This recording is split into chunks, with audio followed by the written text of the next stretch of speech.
Selamat malam, salam sejahtera buat kita semua.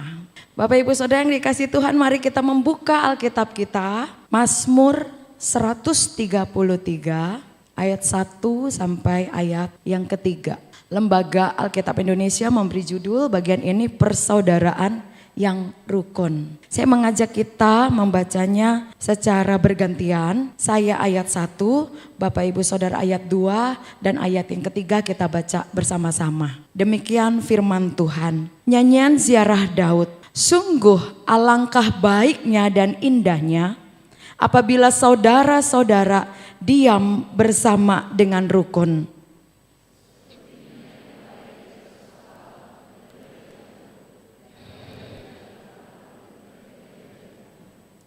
Seperti embun gunung Hermon yang turun ke atas gunung-gunung Sion. Sebab kesanalah Tuhan memerintahkan berkat. Kehidupan untuk selama-lamanya. Ya. Bapak Ibu Saudara yang dikasihi Tuhan, Mazmur 133 ini lebih terkenal dari Mazmur terpendek lainnya. Ada yang tahu Bapak Ibu Saudara selain Mazmur 133 ada lagi yang terpendek. Yang jumlahnya juga sama 3 ayat. Mazmur 131 dan Mazmur 134 dengan 133. Tapi yang paling terkenal Mazmur ini. Mazmur 133. Bahkan Mazmur ini juga sering kita nyanyikan. Judulnya apa lagunya? Sungguh alangkah baiknya. Saya tadi nunggu MC angkat lagu ini, ternyata enggak ya. Enggak apa-apa ya. Sungguh alangkah baiknya dan indahnya. Bapak Ibu Saudara, tidak ada kalimat dalam Alkitab yang begitu lengkap penghargaannya dibanding kalimat di dalam Mazmur 133 ayat 1 ini untuk menjelaskan sebuah kerukunan. Untuk menjelaskan tentang kerukunan.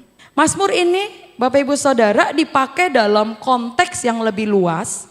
Itu ditujukan untuk seluruh umat Tuhan atau bangsa Israel pada masa itu.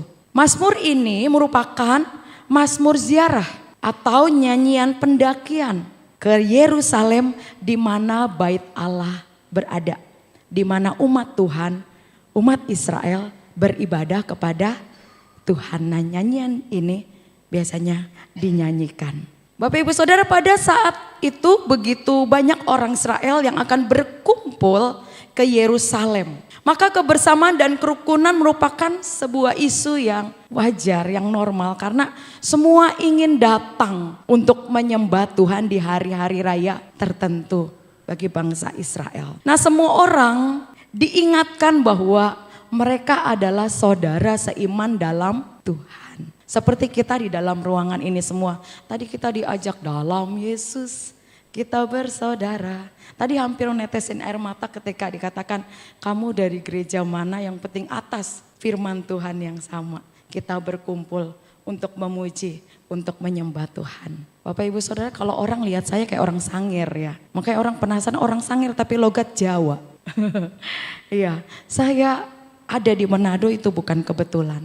Dan mungkin Bapak Ibu Saudara yang dari luar juga ada di Manado bisa beribadah di tempat ini bukan kebetulan. Nah, Bapak Ibu Saudara, bangsa Israel pun diingatkan bahwa mereka adalah saudara seiman di dalam Tuhan.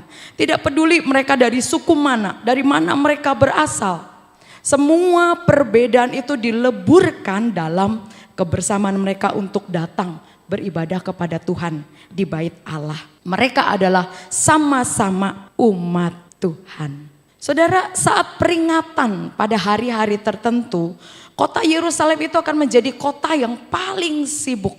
Ditambah dengan kalau di hari-hari tertentu ya Bapak Ibu Saudara, kan gak cuma musim dingin ya. Ada musim panas yang harus mereka hadapi. Ya, biasanya kalau orang udara panas itu gimana? Cepat emosi. Musa Samgar, kok bawa oto? Ya musim-musim panas itu rasanya kayak orang lewat begitu aja ya, lewatin ambil jalan torang bisa marah, bisa emosi. Maka Bapak Ibu Saudara, kemarahan, perselisihan bisa saja terjadi di saat-saat seperti itu. Nah, di tengah situasi seperti inilah Daud mengingatkan mereka tentang betapa indahnya, betapa baiknya kebersamaan dan kerukunan di antara umat Tuhan untuk datang menyembah Tuhan. Kemudian Bapak Ibu Saudara, selain dalam konteks yang luas untuk umat Tuhan, Mazmur ini juga bisa diterapkan dalam konteks yang lebih kecil, yaitu konteks keluarga. Dalam konteks keluarga. Mungkin dari Bapak Ibu Saudara berpikir bahwa Daud itu lahir dari keluarga yang ideal, serta orang tua dan saudaranya yang baik kepada dia. Tapi ternyata Bapak Ibu Saudara, kalau kita baca kitab Samuel, ternyata tidak, Saudara. Daud yang berani menghadapi musuh dari luar itu berubah menjadi pribadi yang berbeda ketika berhadapan dengan keluarganya. Musuh di luar sana Daud bisa hadapi, tetapi yang di dalam dia tidak mudah hadapi. Kalau tanpa pertolongan Tuhan mungkin ya tidak mungkin buat Daud. Ternyata Daud, Bapak Ibu Saudara, tidak lahir dari keluarga yang rukun dan bahkan rumah tangganya. Mazmur 133 ini bisa dikatakan sebagai ungkapan jeritan atau kerinduan dari hati Daud, karena sebenarnya Daud tidak mendapatkan itu dari keluarganya. Daud tidak dianggap karena pada masa itu masih muda. Jadi ketika Samuel menyuruh Isai untuk mengumpulkan semua anaknya, ternyata ada satu anak yang dilupakan. Siapa? Daud. Daud dilupakan. Tuhan bilang, aku enggak melihat apa yang dilihat manusia. Gitu ya. Samuel bilang, tanya lagi sama Isai, kamu masih punya anak? Oh iya ada. Di mana? Panggil dia. Dialah Daud. Dilupakan. Bahkan kakak-kakaknya sendiri pun ketika Daud bawa makanan gitu ya, ayahnya Isai untuk melihat kakak-kakaknya bagaimana kabarnya, apa tanggapan dari kakak-kakaknya? Daud, mari berperang dengan kami. Enggak. Ngapain kamu di sini? Wah, tanggapan yang pedes, yang dalam, yang gak enak gitu ya. Harusnya, Dek, kamu bawa apa, Dek? Wah, makanan ya. Wah, kamu tahu ya, kami ini lagi benar-benar butuh ini makanan gitu ya untuk jaga stamina kami dalam berperang melawan bangsa Filistin. Tapi tidak, Bapak Ibu Saudara. Bahkan juga ketika Daud beristri, bahkan salah satu dari istri, jadi istrinya bukan satu Daud. Ada beberapa. Salah satunya Mikal, anak dari Saul. Juga waktu Daud berperang, Mikal ini beralih hati. Padahal Mikal sendirilah yang terpikat hatinya kepada kegantengannya Daud. Tapi pada akhirnya Mikal juga yang beralih hati dari Daud. Walaupun pada akhirnya Daud bisa menerima kembali ketika Mikal kembali kepadanya. Mertuanya sendiri yaitu Saul. Saul berapa kali hendak membunuh Daud. Dan selanjutnya yang paling sakit hati sekali apa? Anak kesayangannya. Siapa? Absalom. Ya, hendak menggulingkan tahta bapaknya gitu ya. Bapak Ibu Saudara, gambaran seperti ini Mazmur 133 seakan-akan menjadi suara hati, jeritan ya, bahwa aku sendiri enggak mengalami kerukunan, kebersamaan di dalam keluargaku. Maka Bapak Ibu Saudara, akhirnya Daud mengerti bahwa yang paling baik dan yang paling indah, dan kata indah ini lebih tepat diartikan yang paling menyenangkan, adalah kerukunan dalam keluarga. Walaupun konteks besarnya tadi kerukunan dalam saudara seiman.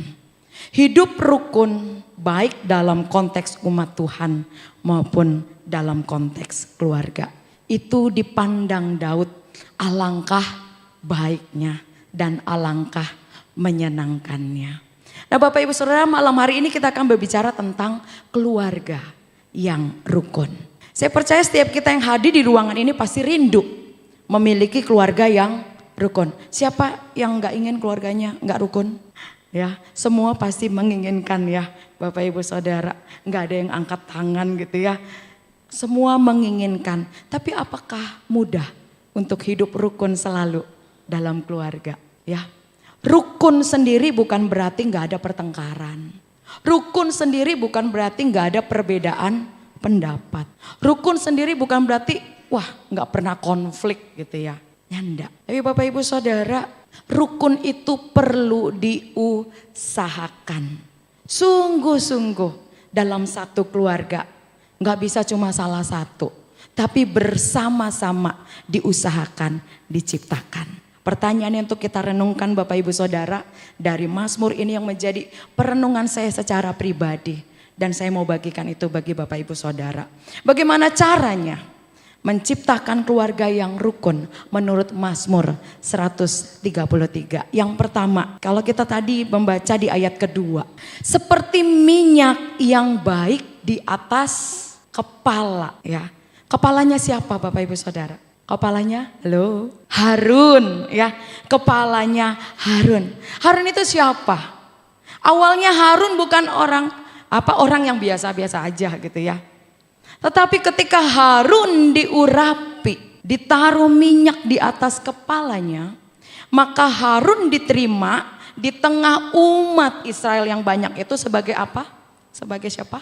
Sebagai imam ya. Sebagai imam. Terus dari bagian ini apa kaitannya dengan keluarga yang rukun? Saya merenungkan bagian ini dan jika kita ingin menciptakan keluarga yang rukun seperti Harun yang awalnya orang biasa saja, tapi ketika diurapi, diangkat menjadi pemimpin umat Israel sebagai imam, dia diterima di tengah-tengah bangsa Israel. Untuk menciptakan keluarga yang rukun yang pertama, di sini kita belajarlah saling menerima. Belajarlah saling menerima. Hai istri, belajarlah untuk terima suamimu. Hai suami, belajarlah untuk menerima istrimu. Ya. Hai orang tua, belajarlah untuk terima anakmu. Anak, belajarlah untuk terima orang tuamu. Nah Bapak Ibu Saudara yang dikasih oleh Tuhan, Roma 15 ayat 7 mengatakan, terimalah satu akan yang lainnya sama seperti Kristus telah menerima kita untuk kemuliaan Allah. Tuhan menerima kita bukan karena kita baik, tapi justru karena ketika kita berdosa dalam keadaan yang buruk dan dia mau datang untuk menyelamatkan kita. Dia mengasihi kita. Ada satu quotes yang bagus sekali mengatakan tidak ada keluarga yang sempurna. Ada perbedaan pendapat, ada pertengkaran, bahkan kadang saling tidak menyapa satu sama lain. Namun keluarga tetaplah keluarga. Selalu ada cinta yang hadir dalam keluarga. Ya saya sendiri biar sebagai hamba Tuhan kadang-kadang gak rukun sama suami. Tapi karena satu keluarga, ya seorang istri harus belajar bagaimana menyelesaikan itu. Akur kembali, rukun kembali. Selalu ada kasih yang hadir di dalam keluarga. Saudara, perbedaan pendapat dan pertengkaran bukan berarti bahwa hilangnya cinta kasih kita di dalam keluarga. Malah justru melalui momen-momen pertengkaran, perbedaan pendapat, kita belajar untuk saling apa? Memahami. Kita belajar saling apa? Kalau ada salah kita saling memaafkan. Belajar menerima, belajar membangun hubungan supaya lebih kuat di dalam satu keluarga. Bapak Ibu Saudara pernah gak saling diam? Suami istri, Pak Samgar pernah ya sama Semunansi. Ya. Kalau biasanya tidur berpelukan, kalau lagi berantem lagi gak akur, aku balik badan. Kalau biasanya saya ya, ini pengalaman saya, suami mau korek gini gitu ya, belum selesai.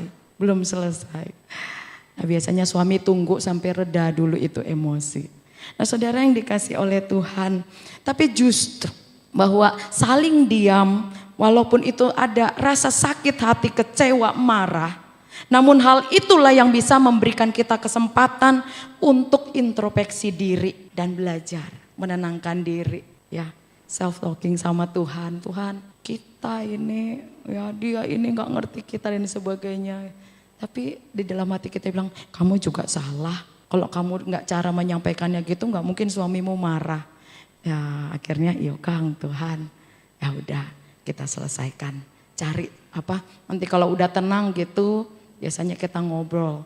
Ya tadi salah kita apa? Saya sampaikan. Ya salah kamu ini, dia juga salah kamu itu. Ya udah kita belajar ya. Nah Bapak Ibu Saudara, kadang Kondisi beda pendapat, pertengkaran itu membuat kita bisa belajar saling memahami, bisa belajar saling menerima, memaafkan. Maka ada beberapa hal yang perlu kita perhatikan dalam hal saling menerima. Yang pertama, bahwa kita harus selalu menyadari, Bapak Ibu Saudara, bahwa pasangan kita, bahkan anak-anak kita itu berasal dari siapa? Dari Tuhan. Ya, Tuhan yang kasih, Tuhan yang anugerahkan. Ya. Dan pasti itu saya percaya yang paling baik dan yang paling cocok dengan kita. Mungkin ada banyak orang yang berandai-andai gini. Seandainya dulu ya, saya nikah sama orang itu, bukan orang ini yang di sebelah saya ini. Menjengkelkan sekali ya. Aduh, coba gitu ya. Ya coba aja, sama pasti. Ya sama pasti. Nah Bapak Ibu Saudara yang dikasih Tuhan, belum tentu cocok ya. Belum tentu cocok. Kesadaran ini penting supaya apa? Supaya kita selalu ingat untuk bersyukur dan menerima keluarga kita apa adanya. Bukan ada apanya, tapi apa adanya. Mari kita belajar ya, memahami bahwa pasangan kita itu berasal dari Tuhan dan itu yang cocok untuk kita. Yang kedua, dalam saling mengenal bahwa kita harus menyadari perbedaan itu wajar. Perbedaan itu normal. Wanita dengan laki-laki beda ya Bapak Ibu Saudara. Dan perbedaan yang wajar itu berpotensi untuk kita bisa saling melengkapi, saling mengisi. Coba bayangkan kalau dunia ini semuanya sama. Warna hitam semua, warna putih semua, ya monoton, tidak menarik. Tapi dengan perbedaan membuat kita untuk belajar bisa saling menghargai, saling menerima. Bahkan perbedaan itu sendiri bisa kita nikmati karena perbedaan itu pada dasarnya indah. Yang ketiga Bapak Ibu Saudara, mari di dalam kita saling mengenal kita belajar memulai segala sesuatu dari siapa? Suami saya? Enggak, saya dulu. Saya dulu. Semua dimulai dari saya dulu. Berhenti untuk coba merubah suami atau istri atau anak kita. Tapi mulailah dari kita dulu. Saya dulu berusaha untuk merubah segala sesuatu mulai dari diri sendiri. Belajar untuk mempengaruhi anggota keluarga kita dengan hal-hal yang positif. Apa yang saya mau orang lain lakukan kepada saya, maka saya harus lakukan dulu. Nah itu 3 hal yang membuat kita belajar saling mengenal di dalam keluarga. Jadi kunci yang pertama untuk menciptakan kerukunan. Walaupun saya tahu Bapak Ibu Saudara enggak mudah, tapi kita mau belajar sama-sama. Belajar mengenal anggota keluarga kita.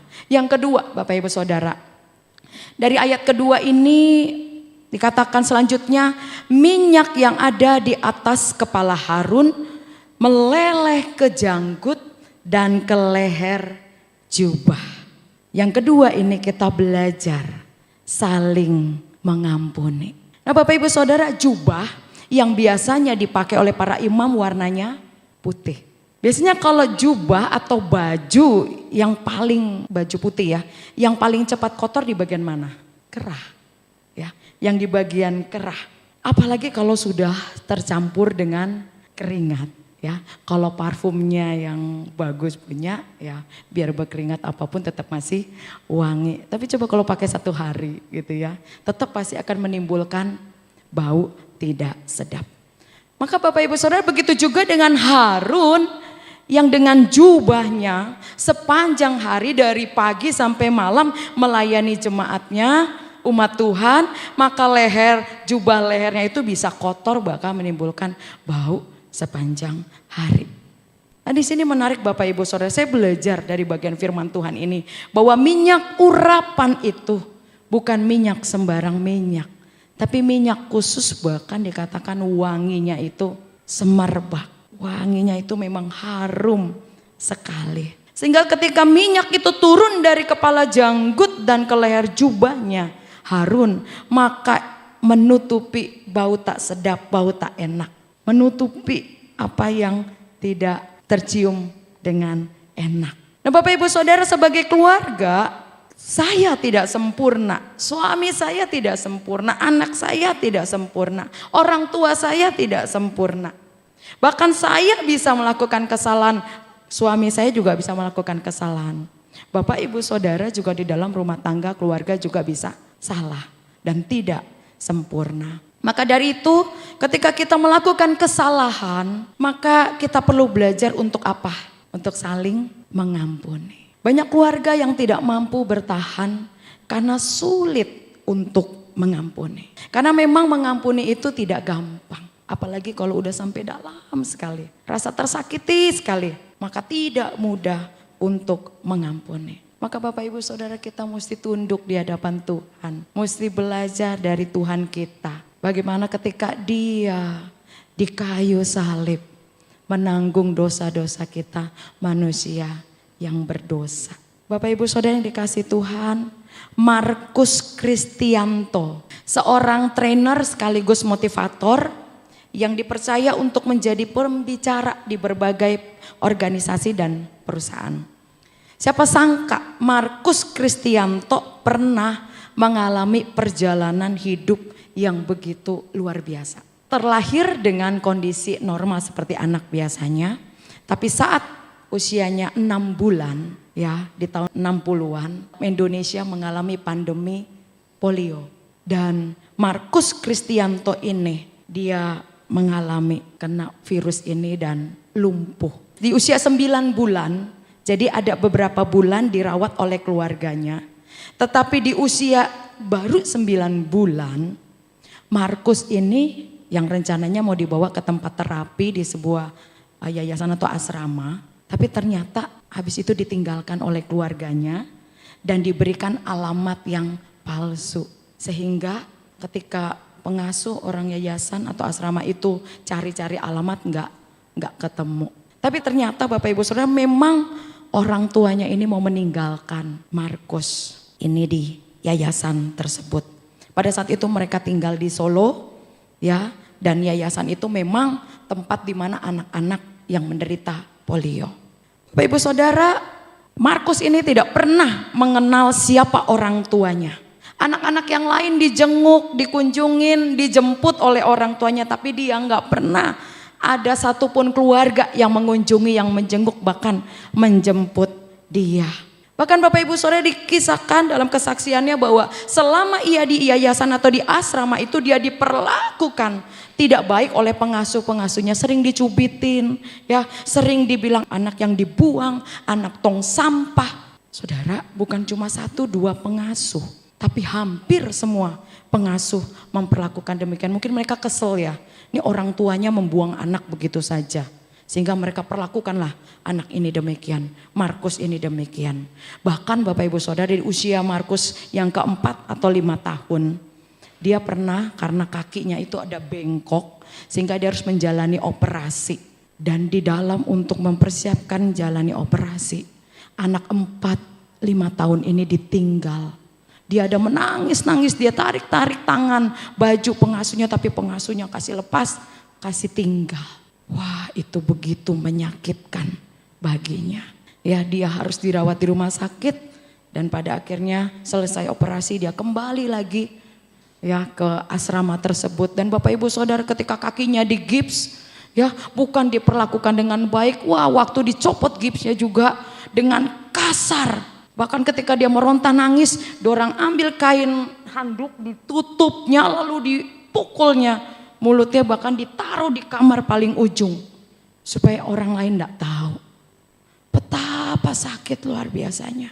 Ditinggalkan keluarganya, juga diperlakukan demikian oleh para pengasuh yang ada di yayasan tersebut. 17 tahun ya, Markus tidak pernah mengenal keluarganya dan selama 17 tahun dia tinggal di asrama yang membuat dia begitu sakit. Hatinya luar biasa dengan perlakuan para pengasuhnya.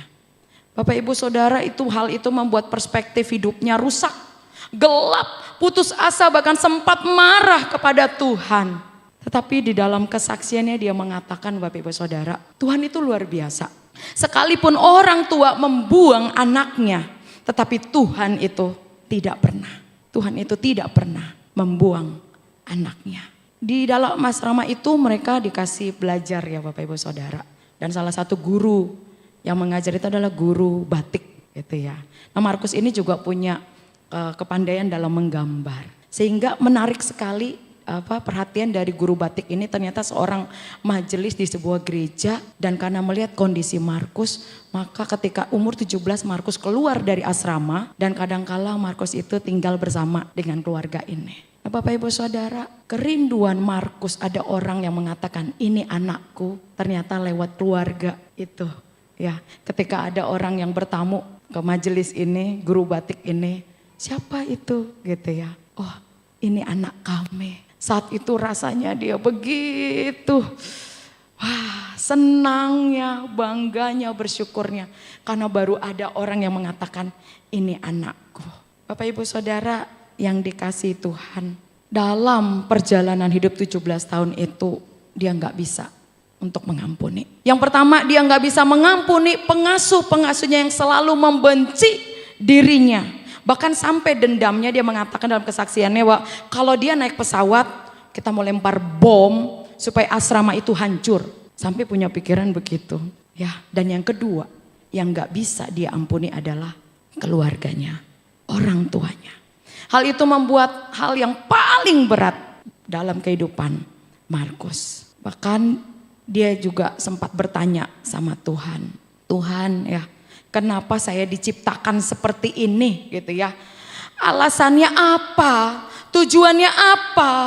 Saya gak bisa Tuhan melewati kehidupan seperti ini. Tapi peristiwa itu ternyata membuat dia merenungkan bagaimana kasih Tuhan kepadanya. Ya, kasih Tuhan yang tidak pernah membuang dia.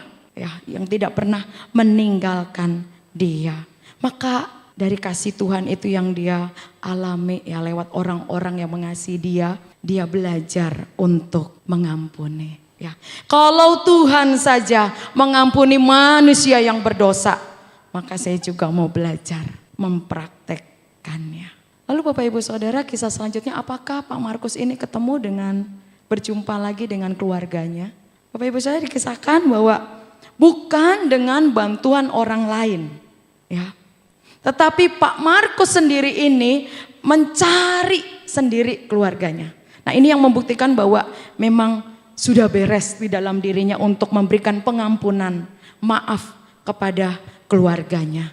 Dan ternyata gak mudah Bapak Ibu Saudara. Ketika dia pergi ke Solo, dia coba cari-cari tahu, tetap dia gak dapat. Ada dengar kabar pindah ke Bandung, tetap gak dapat. Sampai akhirnya ada salah satu temannya menawarkan untuk coba kita ini lewat media massa. Dan akhirnya singkat cerita bertemulah Markus ini dengan anggota keluarganya. Dan Markus mengampuni. Ini cerita singkat tapi dalam proses itu Markus bisa mengampuni keluarganya, orang tuanya. Bapak Ibu Saudara, pengampunan itu bukan perasaan. Pengampunan itu bukan diemosikan. Tapi pengampunan itu betul-betul menjadi keputusan buat Markus yang membuat dirinya berbeda.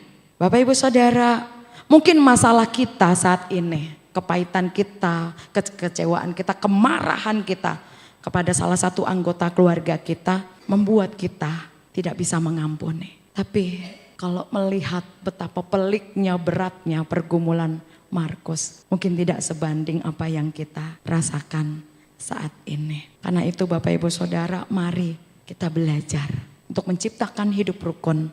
Belajarlah untuk saling mengampuni. Karena disitulah bisa tercipta kerukunan.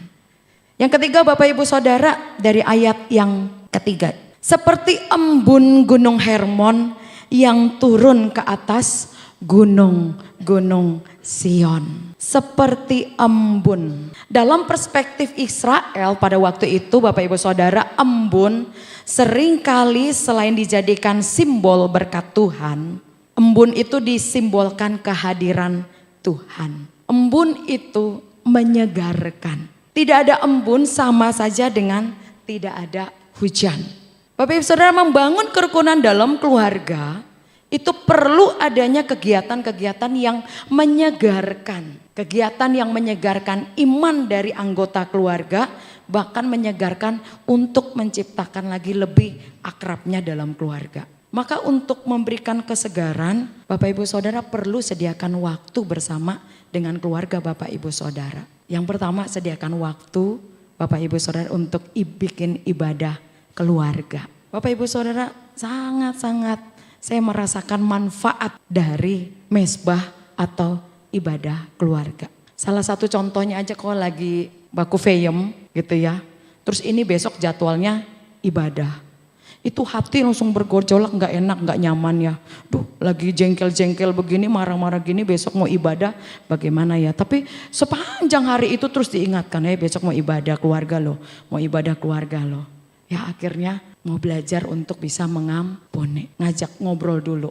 Udah tenang, udah beres, baru bisa besoknya lakukan ibadah. Saya percaya ibadah keluarga, mesbah keluarga akan menyegarkan iman kita, membentuk kita menjadi pribadi-pribadi yang terus bertumbuh di dalam Tuhan. Perlu juga waktu bersama dengan keluarga seperti makan bersama, jalan-jalan bersama, piknik bersama. Tapi harus ada syarat, matikan HP. Jangan makan bersama keluarga tapi semuanya sibuk dengan HP-nya masing-masing. Bersama iya, tapi untuk kebersamaan gak ada ya. Piknik, ya akhirnya yang lain mojok di mana, yang lain di mana, yang lain di mana. Akhirnya nggak piknik sama-sama ya. Nah Bapak Ibu Saudara perlu penyegaran, saling menyegarkan secara iman ataupun kegiatan keakraban di dalam atau di tengah keluarga. Jadi Bapak Ibu Saudara dari bacaan ini, Mazmur 133 ini, untuk menciptakan kerukunan walaupun memang tidak mudah, butuh untuk diusahakan. Ya kita melihat saling menerima, saling mengampuni dan saling menyegarkan. Bapak Ibu Saudara menarik juga di ayat yang terakhir dikatakan sebab kesanalah Tuhan memerintahkan berkat kehidupan untuk selama-lamanya. Sebab kesanalah itu kesananya kemana saudara? Karena yang dari tadi kita bicarakan kerukunan gitu. Apakah itu berarti bahwa berkatnya itu dari kerukunan? Ternyata enggak Bapak Ibu Saudara. Sebab kesanalah, yang dimaksud kesanalah yaitu ke pegunungan Sion. Yang dimaksud di ayat 3a. Seperti embun dari gunung Hermon mengalir turun ke gunung Sion. Kesanalah Tuhan memerintahkan berkat. Jadi berkat itu ada di gunung Sion. Itu berarti bicara tentang apa Bapak Ibu Saudara? Nah di gunung Sion ada kota Yerusalem. Di kota Yerusalem sendiri ada bait Allah. Dan di bait Allah ada umat Allah yang merayakan hari raya-raya tertentu berjumpa dengan Allah mereka.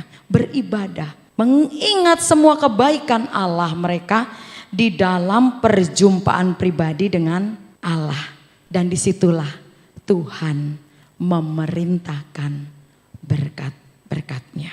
Saudara, sudahkah kita memastikan apakah anggota keluarga kita semuanya sudah mengalami perjumpaan dengan Tuhan secara pribadi atau belum? Itu perlu kita perhatikan, perlu kita ingat-ingat. Suami saya, istri saya, orang tua saya, anak saya, keluarga besar saya, apakah mereka sudah berjumpa dengan Tuhan secara pribadi atau belum? Saudara, perbedaan pendapat, pertengkaran, konflik itu akan tetap ada dalam keluarga.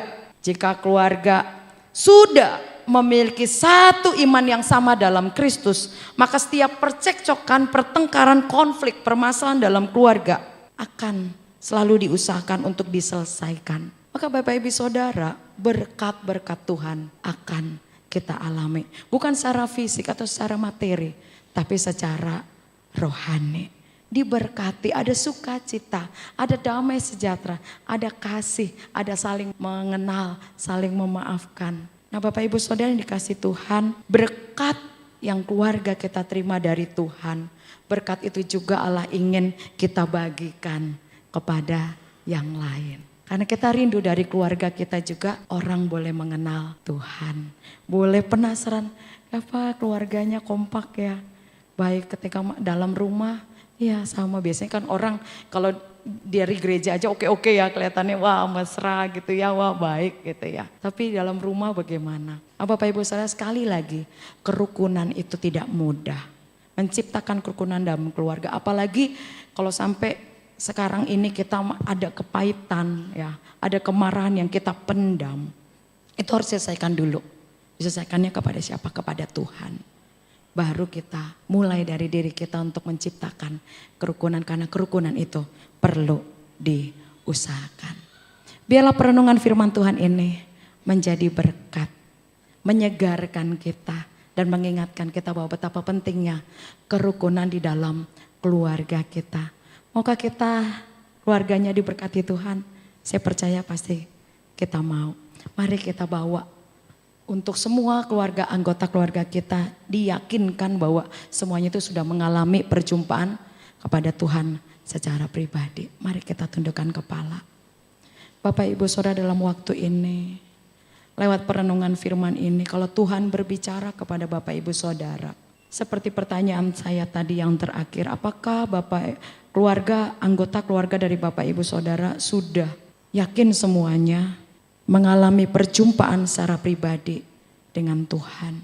Kalau belum, apakah Bapak Ibu Saudara mau doakan mereka? Dan biarlah dalam perjalanan waktu-waktu yang kita nggak tahu apakah singkat atau masih lama ini, Tuhan memberi kesempatan anggota keluarga dari Bapak Ibu Saudara untuk berjumpa secara pribadi dengan Tuhan.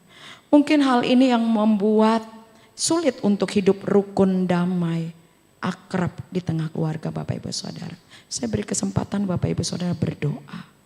Dan kalau di antara Bapak Ibu Saudara semuanya sudah mengalami perjumpaan secara pribadi dengan Tuhan, saudara sudah satu iman di dalam Tuhan, saudara usahakanlah untuk hidup rukun sekalipun tidak mudah.